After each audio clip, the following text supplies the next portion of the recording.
Hello friends, this is Lakshman and आज हम जो डिस्कस करेंगे नेशनल एजुकेशन पॉलिसी 2020 को, कि उसमें क्या कैसा बैकग्राउंड है उसका और किस टाइप से नेशनल एजुकेशन पॉलिसी में क्या क्या कंटेंट है और किस टाइप से उसकी ड्राफ्टिंग है। ये सब चीज़ें हम डिस्कस करेंगे, तो वन बाय वन हम देखते हैं। तो सबसे पहले इसका थोड़ा सा एक बैकग्राउंड जान लेते हैं कि इंडिया में नेशनल एजुकेशन पॉलिसी जो रही है उसका किस टाइप से बैकग्राउंड रहा है, कैसे कैसे वो इवॉल्व हुई हैं। तो आप देखेंगे कि जो नेशनल एजुकेशन पॉलिसी पहली जो शिक्षा नीति कहते हैं, जैसे नेशनल एजुकेशन पॉलिसी जो है वो 1968 में हमारे इंडिया में आई, हमने इंडिया में आई। ओके, एंड उसके बाद 1986 में, और फिर उसमें बीच में थोड़ा सा एक चेंज लाया गया, एक छोटा सा रिफॉर्म लाया गया 1992 में।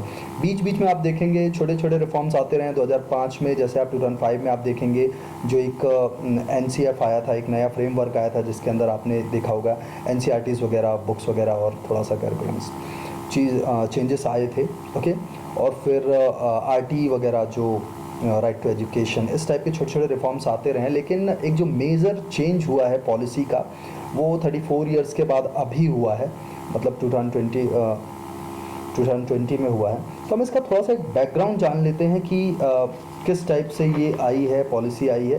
तो सबसे पहले हम देखते हैं कि देखिए अक्टूबर 2015 में अक्टूबर 2015 में TRS सुब्रमण्या जो एक कमेटी बनाई गई कि भाई नेशनल एजुकेशन ड्राफ्ट को बनाने के लिए किस टाइप से क्या क्या हम चेंजेस उसमें ला सकते हैं, इसका रिपोर्ट के लिए बनाया गया। ठीक है, तो यू विल फाइंड कि 7 मई 2016 में उसने, जो TRS सुब्रमण्या कमेटी थी, उसने 7 मई 2016 में अपना रिपोर्ट सबमिट किया। ओके, उसने बहुत सारे रिकमेंडेशन दी। उसकी मेन रिकमेंडेशंस कुछ इस टाइप से थी कि UGC जो है, NICTE है, इसको हटा दिया जाए या इसमें कुछ मेजर चेंजेस किए जाएं। स्ट्रीम सिस्टम जो है, स्ट्रीम सिस्टम का मतलब होता है कि किसी एक पर्टिकुलर सब्जेक्ट को लेकर के पढ़ाई करना, वो उसको हटाया जाए, इस टाइप से और कुछ एडमिनिस्ट्रेटिव सुझाव दिए थे। ठीक है, फिर हम देखते हैं कि जून 2017 में डॉक्टर के कस्तूरी रंगन करके एक एजुकेशन कमेटी बनाई गई, जिसको कहा गया कि आप जितना भी जल्दी से जल्दी हो सकता है, गवर्नमेंट ने ऐसा कहा कि आप जितना भी जल्दी हो सकता है एक एजुकेशन का ड्राफ्ट बनाइए, एजुकेशन पॉलिसी का ड्राफ्ट बनाइए, सो दैट एक नई एजुकेशन पॉलिसी आ सके। तो अब उतना जल्दी तो नहीं हो पाया, लेकिन 31 मई 2019 को उस कमेटी ने ड्राफ्ट जो है वो गवर्नमेंट को दिया, और गवर्नमेंट ने 29 जुलाई 2020 में इस जो NEP है, new education policy, you can say national education policy 2020, ये इंट्रोड्यूस की। इसमें बहुत सारे मेजर चेंजेस हुए जिसको हम आगे चल के एक एक करके देखेंगे। तो अभी और कुछ इसके आने से चेंजेस क्या हुए, इसमें क्या देखिए क्यों ज़रूरत पड़ी, ये तो हमने डिस्कस कर लिया कि एक 34 इयर्स जो पुराना एजुकेशनल सिस्टम है हमारे यहाँ दिया हुआ, तो उसको हम उसको बस फॉलो करते जा रहे थे, जिसके कारण से कहीं ना कहीं एजुकेशन में रिफॉर्म आना ज़रूरी था। और ये एक काफ़ी अच्छा रिफॉर्म है। और इस रिफॉर्म के बारे में मैं आपको बताऊं, एक छोटा सा बैकग्राउंड देता हूं कि MHRD जो ministry of human resource and development था, मैं इसलिए बोल रहा हूँ क्योंकि अब उस मिनिस्ट्री का नाम चेंज होकर के मिनिस्ट्री ऑफ एजुकेशन हो गया है, which is very good. Okay, तो जो अभी हमारे एजुकेशन मिनिस्टर, अगेन से पहले जो MHRD मिनिस्टर थे, रमेश पोखरियाल निशंक, उन्होंने मीडिया को संबोधित करते हुए ये बताया था कि इस कमेटी को बनाने में और इस एजुकेशन पॉलिसी को बनाने के लिए पूरे इंडिया से grass root level means villages से लगभग 1,25,000 ग्राम समितियों से डिस्कशन किया गया, NGO से डिस्कशन किया गया, पेरेंट्स, स्टूडेंट्स सभी से डिस्कशन करके इस टाइप से MHRD मिनिस्ट्री का कहना है कि ये एजुकेशन पॉलिसी ड्राफ्ट हुई है। और इसके बारे में काफ़ी सारी जो जानकारी, इन्फॉर्मेशन मिनिस्टर जो हैं प्रकाश जावड़ेकर, है ना, और Amit Khare higher education secretary हैं। खरे मेरा बहुत फेवरेट सरनेम है। ठीक है, अमित खरे जी जो हैं हायर एजुकेशन सेक्रेटरी, उन्होंने काफ़ी सारी चीज़ें बताई और बहुत सारी चीज़ें अभी हम खुद भी डिस्कस करेंगे आगे चल के। तो इस लेक्चर को हम डिवाइड करते हैं 2 पार्ट्स में। ठीक है, हम 3 पार्ट में डिवाइड करते हैं। पहला जो है वो स्कूल, ओके, दूसरा कॉलेज लेवल में क्या चेंजेस आए हैं, और तीसरा एडमिनिस्ट्रेशन लेवल में क्या चेंजेस है। तो वन बाय वन करके हम इसको देखते हैं। तो जैसा कि मैंने आपको बता दिया है कि नेशनल एजुकेशन पॉलिसी आप इस यहाँ भी देख पा रहे हैं 1968 में पहली बार आया, फिर 1986 एंड एक छोटा सा जो अमेंडमेंट हुआ था 1992 में, और अभी जो है 2020 में। ठीक है, अभी देखिए मैं आपको एक चीज़ बोलता हूँ कि ये ड्राफ्ट बहुत बड़ा है, तो उसके लिए बहुत सारी स्लाइड्स बनाना बहुत मुश्किल है। ठीक है, और समय भी लगता है और आप लोगों को भी बोर लगेगा बहुत सारी स्लाइड्स के लिए। तो जो मैं कह रहा हूँ उसको ध्यान से सुनिए और नोट डाउन करिए। स्टूडेंट्स के लिए ज़्यादा बढ़िया होता है कि आप सुन करके उसको नोट डाउन करें, अपने खुद के नोट्स बनाएं, which will help you out. ठीक, अब हम देखते हैं कि मेजर की टेक अवेज क्या है इसके। तो हम वन बाय वन करके डिस्कस करेंगे कि स्कूलिंग में इसका क्या प्रभाव पड़ा है। तो सबसे पहले हम स्कूलिंग देखते हैं कि स्कूलिंग में इसका मेजर चेंजेस स्कूल लेवल पे क्या हैं। तो सबसे पहले देखिए, जो हमारा पुराना सिस्टम था, यू विल फाइंड कि इधर लिखा होगा ना 10+2 का जो स्कूलिंग स्ट्रक्चर था उसको गवर्नमेंट ने चेंज करके कर दिया है 5+3+3+4। मैं फिर से रिपीट करता हूँ, जो स्टूडेंट्स लिख रहे हैं उसको नोट डाउन करें, 5+3+3+4। ओके, अब हम इसको 5+3+3+4 इसको हम, ये क्या है, मतलब क्या ही ला दिया है। 10+2 था वो समझ में आ रहा था, अभी 5+3+3+4 ये क्या आ गया। तो हम उसको डोंट वरी एक एक करके समझते हैं। तो ये स्टेजेस हैं, 5 अलग स्टेज है, 3 अलग स्टेज है, 3 अलग स्टेज है एंड 4 अलग स्टेज है। ठीक है, हम वन बाय वन करके पढ़ेंगे। तो 5 क्या है, 5 है, 5 को हम कहेंगे फाउंडेशन स्टेज।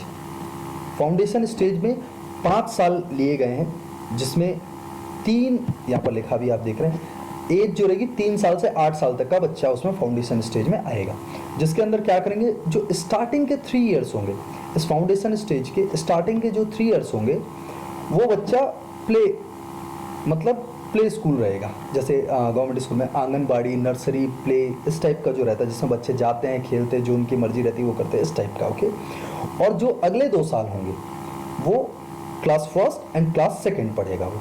ओके, अब इसकी खासियत क्या है कि इसमें जो ये फाउंडेशन स्टेज है, इसमें बच्चा सिर्फ खेलेगा और थोड़ा बहुत पढ़ाई करेगा, जो उसका मन करेगा वो करेगा। इसमें टीचर्स को हिदायत है कि बच्चे पर किसी भी टाइप का प्रेशर नहीं डालना है।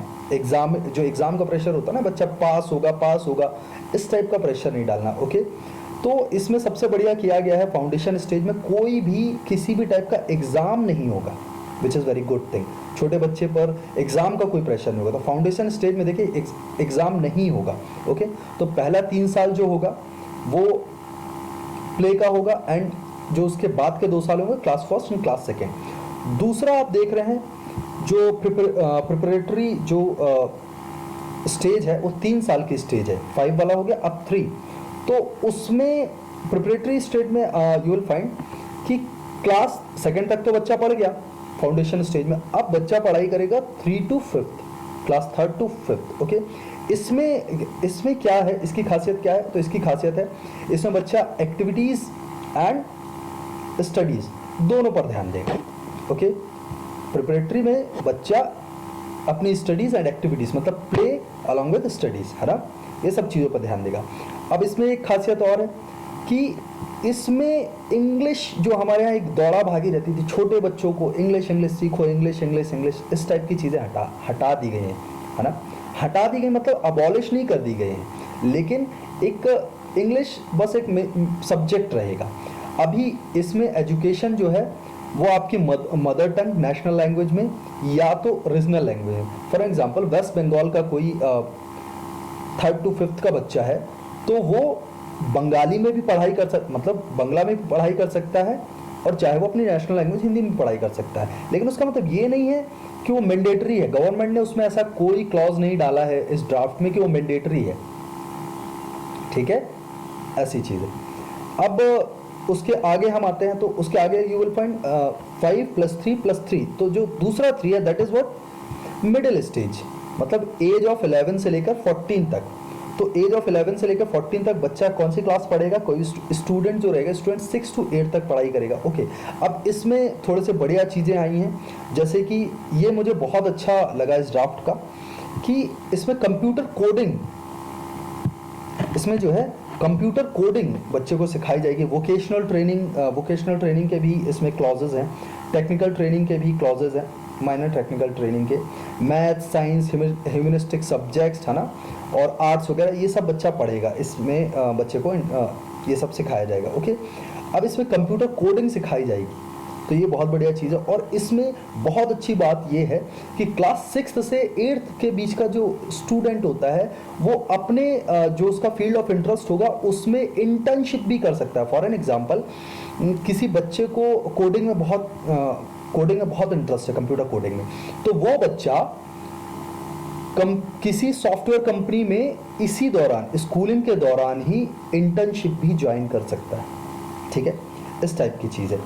अब हम आते हैं 4th स्टेज में, मतलब कि सेकेंडरी स्टेज में। 4th स्टेज को कहा जाता है सेकेंडरी स्टेज, जिसमें कि हाँ, अभी मिडिल स्टेज का एक और था, इसमें एक इंडियन लैंग्वेज पढ़ना ज़रूरी है। ठीक है, अब हम सेकेंडरी स्टेज में आते हैं, जिसमें एज ऑफ 14 से लेकर के एज ऑफ 18 तक के बच्चे पढ़ाई करेंगे। ओके, अब इसमें क्लास 9th to 12th तक का है। ओके, तो इसमें पहले अभी तक जो प्रीवियस जो पॉलिसी थी उसमें हमने देखा, एजुकेशन पॉलिसी में 10+2 में, कि 10th के बाद बच्चा एक पर्टिकुलर स्ट्रीम लेगा और उसी को लेकर के आगे पढ़ाई करेगा और हायर एजुकेशन भी उसी में करेगा। लेकिन इस एजुकेशन पॉलिसी में क्या किया गया है, स्ट्रीमिंग सिस्टम ही हटा दिया गया है। मतलब इसका मतलब ये नहीं कि कोई सब्जेक्ट ही नहीं रहेगा, आपको अपने इंटरेस्ट के सब्जेक्ट है। फॉर एन एग्जांपल, एक साइंस का स्टूडेंट है, उसको आर्ट्स का कोई सब्जेक्ट पढ़ना या कॉमर्स का कोई सब्जेक्ट पढ़ना अच्छा लगता है। बायोलॉजी का स्टूडेंट है और उसको पढ़ना है कॉमर्स। मैंने कई स्टूडेंट्स और मेरे भी काफ़ी करीबी लोग रहे हैं जिनको बायोलॉजी भी पढ़नी थी और कॉमर्स भी पढ़ना था, है ना। लेकिन ऐसा अभी तक कोई भी प्रोविज़न था नहीं हमारी एजुकेशन पॉलिसी में, लेकिन अभी ऐसा है। तो अभी गवर्नमेंट ने मल्टीपल सब्जेक्ट्स लेकर के, मल्टीपल डिसिप्लिनरी सब्जेक्ट्स लेकर के बच्चे पढ़ाई कर सकते हैं। अभी तक गवर्नमेंट ने इसमें कोई क्लैरिटी नहीं दिया, ड्राफ्ट में अभी तक ऐसी कोई क्लैरिटी नहीं है कि किस टाइप से सब्जेक्ट रहेगा। लेकिन जितना मैंने डिफरेंट साइट्स में और डिफरेंट एनालिसिस देखे हैं और रिसर्च पेपर्स देखे हैं, उसमें मैंने देखा, उसमें उससे जो मैंने एक्सट्रैक्ट किया है वो ये किया है कि एक पूल ऑफ सब्जेक्ट्स रहेगा कि इस पूल में ये सब्जेक्ट्स है, इस पूल में ये सब्जेक्ट है, इस पूल में ये सब्जेक्ट है, आपको किस पूल को सेलेक्ट करना है ना। तो वो अभी इस टाइप का कोई भी डॉक्यूमेंट तो नहीं मिला है, लेकिन इस टाइप से रहेगा तो बच्चे अपने पसंद का पूल ले सकते हैं और फिर उसी के अकॉर्डिंग पढ़ाई करेंगे। और पहले होता था ना कि एग्ज़ाम के 4 दिन पहले पढ़ाई कर लिए और मार्क्स ले आए, अभी वैसा नहीं है। अभी इसमें प्रॉपर सेमेस्टर सिस्टम हो गया। लाइक 6, जैसे कॉलेजेस में अभी होता है 6 महीने पढ़ाई करेंगे, 6 महीने में एक सेमेस्टर होगा, सेकेंड सेमेस्टर होगा, फिर ऐसे करके 1 साल का पूरा पढ़ाई होगा। तो जो हमारा सेकेंडरी स्टेज है उसमें मतलब 9 to 12 तक बच्चा मल्टी डिसिप्लिनरी सब्जेक्ट लेकर के पढ़ाई कर सकता है एंड सेमेस्टर सिस्टम में पढ़ाई होगी। ओके, मतलब इससे बच्चे की, स्टूडेंट की क्रिटिकल थिंकिंग जो होगी वो डेवलप होगी। ओके, इसमें कोई भी एक फॉरेन का लैंग्वेज लेकर के पढ़ना ज़रूरी है। कोई भी फॉरेन लैंग्वेज, किसी को जर्मन में इंटरेस्ट है वो जर्मन लेके पढ़ सकता है, फ्रेंच पढ़ सकता है ना। तो इस टाइप से। लेकिन अभी जैसे मैंड्रिन आप लोग जानते हैं, मैंड्रिन जिसको हम नॉर्मल लैंग्वेज में हम लोग कह देते हैं चाइनीज़ लैंग्वेज के, तो मैंड्रिन अभी जो इंडिया और चाइना के बीच जो कन्फ्लिक्ट चल रहा है उसके कारण से मैंड्रिन को इसमें इंक्लूड नहीं किया गया। लेकिन मुझे ऐसा लगता है कि ये एक ड्रॉबैक है, मैंड्रिन को इसमें इंक्लूड करना चाहिए सो दैट हम उनका कल्चर, उनके डॉक्यूमेंट्स और उनकी काफ़ी सारी रिसर्च होती है वो सब पढ़ सके हमारे स्टूडेंट्स, तो ये हमारे लिए भी अच्छा रहेगा। ठीक है, इस टाइप से पूरा एजुकेशन सिस्टम स्कूलिंग के लिए इसमें ड्राफ्ट किया हुआ है। अब हम आते हैं ग्रेजुएशन में। तो ग्रेजुएशन में देखिए, ग्रेजुएशन में पहले 3 साल का ग्रेजुएशन होता था, है ना। अभी ग्रेजुएशन को 4 साल का कर दिया गया, लेकिन वो मैंडेटरी नहीं है। देखिए पहले क्या होता था कि बच्चे, किसी स्टूडेंट ने 1 साल पढ़ाई की ग्रेजुएशन में, ओके, मल्टी डिसिप्लिनरी जैसा, इसमें भी अब मल्टी डिसिप्लिनरी हो गया।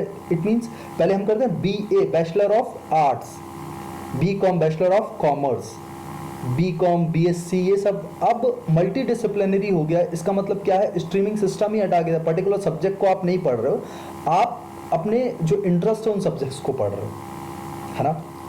तो इसमें सिर्फ ऐसा मिलेगा कि हाँ बैचलर डिग्री है या ग्रेजुएट डिग्री है। अभी पहले क्या होता था कि पहले आपने देखा होगा कि किसी ने 1 साल पढ़ाई की, उसके बाद उसकी फाइनेंशियल कंडीशन अच्छी नहीं है या कुछ और भी रीज़न है। इंडिया में ऐसा बहुत है, मतलब आप रूरल एरियाज़ में देखेंगे 1 साल पढ़ाई की, उसके बाद पढ़ाई छोड़ दी तो उसकी 1 साल का जो एजुकेशन है, जो पढ़ाई है, वो वेस्ट हो गया। यदि उसको दोबारा से कॉलेज करना है या ग्रेजुएशन करना है तो उसको स्टार्ट से, फर्स्ट ईयर से स्टार्ट करना पड़ेगा। लेकिन इस एजुकेशन पॉलिसी में ये बहुत अच्छा किया है कि इसमें ऐसा कर दे 4 साल को अलग अलग में डिवाइड कर दिया। जैसा कि किसी स्टूडेंट ने फर्स्ट ईयर पहला साल पढ़ाई कंप्लीट किया तो उसको सर्टिफिकेट कोर्स मिलेगा, 2 साल पढ़ाई कंप्लीट किया तो उसको डिप्लोमा मिलेगा, 3 साल पढ़ाई किया तो उसको डिग्री मिलेगा।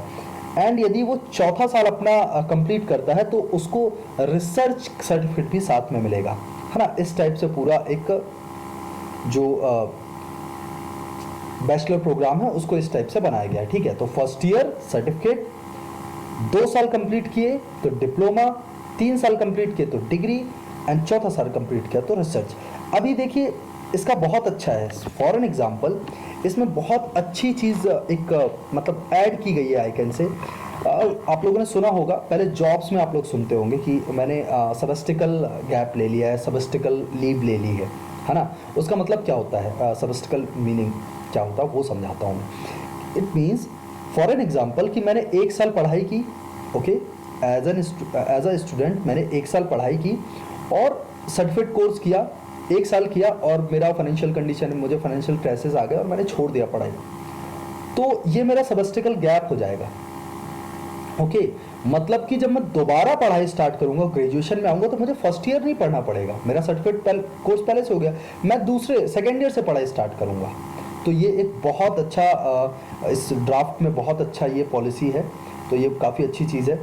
और इसमें हम एक और बहुत अच्छा है, आप लोगों ने बैंकिंग सिस्टम के बारे में तो सुना ही होगा, वैसे ही इसमें बैंक ऑफ क्रेडिट मतलब एकेडमिक बैंक ऑफ क्रेडिट भी है इस पॉलिसी में। व्हाट इट मीन कि कोई बैंक है आप पैसे जमा कर सकते हैं, ऐसा नहीं है। ये एक मार्क्स का बैंक है ना, ये क्रेडिट का बैंक है, क्रेडिट स्कोर का बैंक है ना। मतलब कि आप एक से ज़्यादा कोर्सेस एक साथ कर पाएंगे और जितना डिफरेंट टाइप के कोर्सेस या सब्जेक्ट्स आप लेंगे तो उसका एक वर्चुअली डिजी लॉकर इस टाइप में आपका जो रहेगा एकेडमिक बैंक ऑफ क्रेडिट, उसमें स्कोर जो रहेगा वो आपका ऐड होता रहता है। इस टाइप से सिस्टम किया गया है, तो बहुत अच्छी चीज़ है ये, है ना। और अब हमने ये देख लिया कि हमारा ग्रेजुएशन क्या था। अब हम देखेंगे कि पीजी का क्या सीन है। पीजी का मतलब पोस्ट ग्रेजुएशन का क्या सीन है। पोस्ट ग्रेजुएशन का जैसे हमने देखिए, ग्रेजुएशन में 4 साल certificate course, diploma, degree and research. अभी जिसने रिसर्च किया, बहुत अच्छे सुनिएगा मेरे वर्ड्स को, जिसने रिसर्च किया मतलब जिसने 4 साल का ग्रेजुएशन पूरा कंप्लीट किया है, उसको यदि पीजी करना है उस स्टूडेंट को, तो उसको 1 साल का पीजी करना है। उसको पीजी करने में सिर्फ 1 साल का लगेगा, मतलब उसे यदि अपनी मास्टर्स डिग्री करनी है तो उसे मास्टर्स करने के लिए सिर्फ 1 साल देना पड़ेगा। जिसने 3 साल का डिग्री कोर्स किया है उसको 2 साल का पीजी करना पड़ेगा। मतलब पीजी करने में पहले भी 5 साल लगते थे पोस्ट ग्रेजुएशन, अभी भी 5 साल ही लगेंगे। मैं क्लियर हूँ, है ना। ओके, अभी इसमें री एंट्री का तो बता ही दिया है मैंने कि री एंट्री कैसे, मतलब multiple time entry multiple exit का जो सिस्टम है वो बहुत अच्छे से आपको समझ में आ गया होगा। एमफिल जो है वो उसको अबॉलिश का मतलब हटा दिया गया है एमफिल को, और पीएचडी प्रोग्राम जो है वो पहले की तरह ही 4 साल का रहेगा, ठीक है। अब हम इसके कुछ एडमिनिस्ट्रेटिव जो हमारे इसमें एडमिनिस्ट्रेटिव जो रिफॉर्म्स आए हैं वो देख लेते हैं। एडमिनिस्ट्रेटिव रिफॉर्म्स क्या हैं, तो स्टूडेंट्स पहले आपने सभी ने देखा होगा, ये हम पढ़ चुके हैं कि रीजनल लैंग्वेज में क्या एम्फेसिस होगा या प्रभाव पड़ेगा, वो सारी चीज़ें हम देख चुके हैं। अब इसमें एडमिनिस्ट्रेटिव रिफॉर्म्स क्या है तो वो हम देखते हैं। एडमिनिस्ट्रेटिव रिफॉर्म्स में आप देखेंगे कि पहले गवर्नमेंट की बहुत सारी इस सिस्टम में भी आप जो प्रीवियस आपने 1986 का 1992 का देखा होगा, उसमें बहुत सारी डिफरेंट हायर एजुकेशन के लिए अलग से बॉडी बनी हुई है, हायर स्कूल के लिए, हाई स्कूल के लिए, प्राइमरी के लिए, सबके लिए अलग अलग बॉडी था। अभी लेकिन इसमें एक क्या किया गया है, जो एजुकेशन की टॉप मोस्ट बॉडी होगी वो होगी HECI, HECI, मेरा बहुत अच्छे से सुनिएगा और इसको नोट डाउन करिए, बहुत इंपॉर्टेंट है, अपकमिंग एग्जाम्स में बिल्कुल पूछेगा, चाहे वो आप स्टेट PSCs दे रहे हैं, UPSC दे रहे हैं, या आप किसी टैट या कुछ PGT TGT या प्रिंसिपल किसी के लिए भी एग्जाम दे रहे हैं, सब में पूछेगा और हमेशा एजुकेशन रिफॉर्म्स पूछे ही जाते हैं। ओके, तो इसको बहुत अच्छे से लिखिएगा। जो टॉप एजुकेशन बॉडी होगी वो होगी HECI। What it mean? Higher education commission of India. Okay, higher education commission of India, ये इसे कहा गया है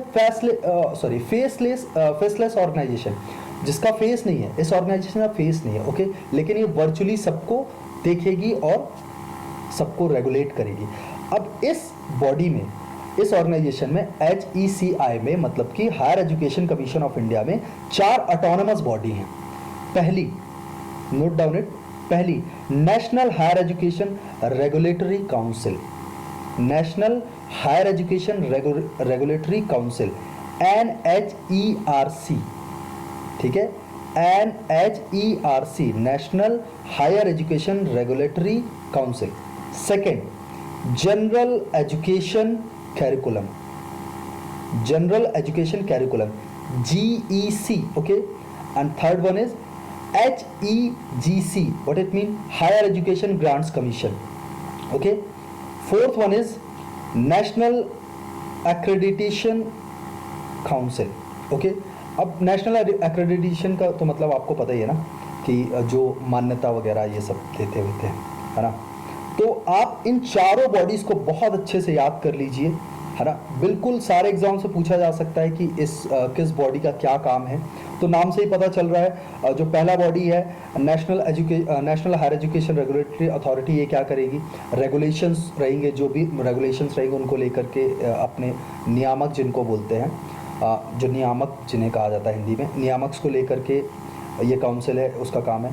दूसरा जो है जनरल एजुकेशन कैरिकुलम समझ में ही आ रहा है कि हमारा इस क्लास का, जैसे मैंने पूलिंग बताया कि सब्जेक्ट वाइज पूलिंग होगी, है ना, क्या किसका फ्रेमवर्क है, किस क्लास में क्या उसका फ्रेमवर्क होगा, है ना, वो सारी चीज़ें।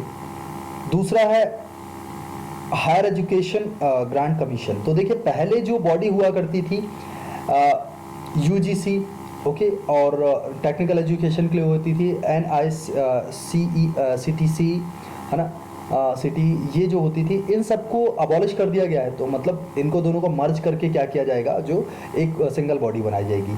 और जो एक्रेडिटेशन है ना, नेशनल एक्रेडिटेशन काउंसिल, तो ये क्या रहेगा कि हर 15 साल में किसी भी महाविद्यालय या यूनिवर्सिटी कॉलेजेस की जो एक मान्यता को ख़त्म करना या फिर से उसको चालू करना, ये सब सारी चीज़ें इसके अंदर रहेंगी।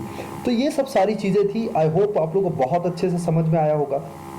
देखिए इसमें बहुत सारी चीज़ें हैं जो मुझे अच्छी नहीं लगी, लेकिन और इसमें आप लोग का मैं व्यू भी जानना चाहूँ, कमेंट करके मुझे बहुत अच्छे से बताएं। इंग्लिश को इसमें काफ़ी लेस इंपॉर्टेंस दिया गया है ना। देखिए ये एक इंटरनेशनल लैंग्वेज है और आप देख ही रहे हैं कि India, not only in India, आप ग्लोबली देखेंगे इंग्लिश का बहुत इंपॉर्टेंस है, ठीक है। और जो सेंट्रलाइजेशन ऑफ जो national programme of training of teachers जो है, वो उस जिसमें BEd DEd ये सब सारी चीज़ें आती हैं, तो उसको जो रेगुलाइजेशन का काम है, वो रेगुलाइजेशन की जो अथॉरिटी है वो यूनियन गवर्नमेंट के पास है। देखिए दोस्तों, आपको सभी को पता होगा कि according to the seventh schedule of constitution, जो एजुकेशन है that is the part of concurrent list, मतलब कि वो सब्जेक्ट स्टेट का भी है एंड यूनियन गवर्नमेंट का भी है। लेकिन आप उसका जो रेगुलेशन है वो यूनियन गवर्नमेंट के हाथ में आना, थोड़ा सा मुझे ऐसा लगता है, मेरा पर्सनल व्यू है कि ऐसा नहीं होना चाहिए, या इसमें थोड़ा चेंजेस होना चाहिए। मैं आप सभी का व्यू जानना चाहूँगा और इसको प्लीज़ लिखें कि जो सेंट्रलाइजेशन हुआ है प्रोग्राम को लेकर के, वो उसमें आप लोगों की क्या राय है। और जो भी अभी इसमें जो भी अपडेट्स आएंगे फ्रेंड्स, मैं उसको अपडेट करता रहूँगा। और keep study hard. Okay, God bless you all, thank you very much.